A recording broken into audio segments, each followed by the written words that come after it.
Hey, what's up, guys? Got a special guest here today on this. I've always got special guests because anytime there's a uki, it's always a special guest. But Scott's going to show a technique too, because we were talking about certain things that we like to do, and it's always cool to get with somebody like a high-level guy that has his way of doing things. He's got his stuff he's been working on, and of course, I'm usually got something I've been working on from the same position. So we're going to do a little compare, contrast, like just brainstorming kind of thing here, because he's got some cool stuff that he's been working on. I'll let him talk about it. But anyway, this is Scott Clawson from Fight Factory, and what part of North Carolina is this? Salisbury. Salisbury, yeah. Okay, I don't know where that is. I just recently moved to Charlotte. Okay, so you want to show yours first? Sure. So this can come from a snap down butterfly, from a shot, anything. I've got this 4-finger grip that's fairly common, and I do a technical stand up or a technical snap down. Get here.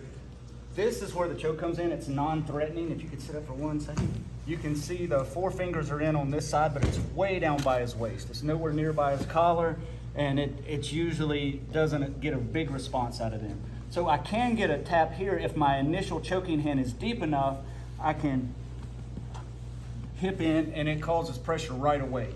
If, for some reason, that's not working, I'm gonna do almost like an anaconda roll. But as I finish the end of the roll, I'm going to extend my hands away and put my bottom knee behind his neck and push it. Cool, it's awful. Yeah. And like he was talking about, the threat that I feel like that I immediately, both my hands are gonna go to is that one on my collar. And so that's the cool thing about these sliding collar chokes, whether it's from the back or like you're doing, it's like this one that takes the slack out of it is really, that's the sneaky one you gotta watch for a lot of times that the guy's not gonna usually be instinctively watching for right off the bat.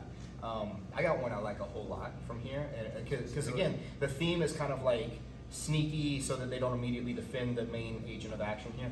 Whenever Scott's like this, I like to grab here because this, he's not gonna generally stop me. He's gonna stop this stuff and this stuff, but this is not really high on his priority list. So when he feels this, it's not the biggest thing in the world. Then I'm gonna try to grab his belt or his pants. If his belt is tight, then I'll grab his belt. And then I'm gonna do like a Hulk Hogan leg drop with this right leg here. So I hop up this way and I drop that hamstring. As I do that, I'm gonna pick him up and over this way. It's not, you don't have to pick up as much as you think because the leverage is so good. The cool thing about this, my favorite thing about this is that where my leg lands right here. Because if I just pull this right back, it cuts away the arm that's gonna be one of the most effective for him to defend with. I still have my 4 fingers in the back of that collar that I never let go. So if he tries to sit up immediately, he's gonna have a little speed bump there.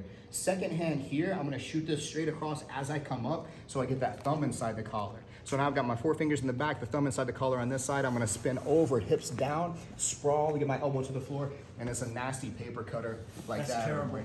That's terrible because you're stretched out and you feel so vulnerable. Yeah, it is, man. And it's so unexpected because they're still kind of reorienting themselves from being flipped over and trying to figure out what happened. I lost direction of where I was while I was flipping. Yeah, seriously. So I didn't know where the attack was coming from. Yeah, and the cool thing is a lot of times, like you're like, okay, he's over there. I got to turn that direction. Boom, that gives me the collar. So it's a pretty cool way to choke. So those are a couple of good options, I think, if you're here, because attacking the turtle, the thing about the turtle is so powerful, it's 100% defensive. So the guy's watching to fill all the holes and hand fight you like this. So to have those sneaky options, I think is a really good thing. Sure. Scott, I appreciate you being on my video, brother. Thank you very much. Make sure to follow this guy. What are all your social things? Just Scott Clawson, BJJ, or Fight Factory. Awesome, follow him, and then, watch more of my videos on my channel, the Night Jiu-Jitsu channel. All right, appreciate you guys. Thanks a lot.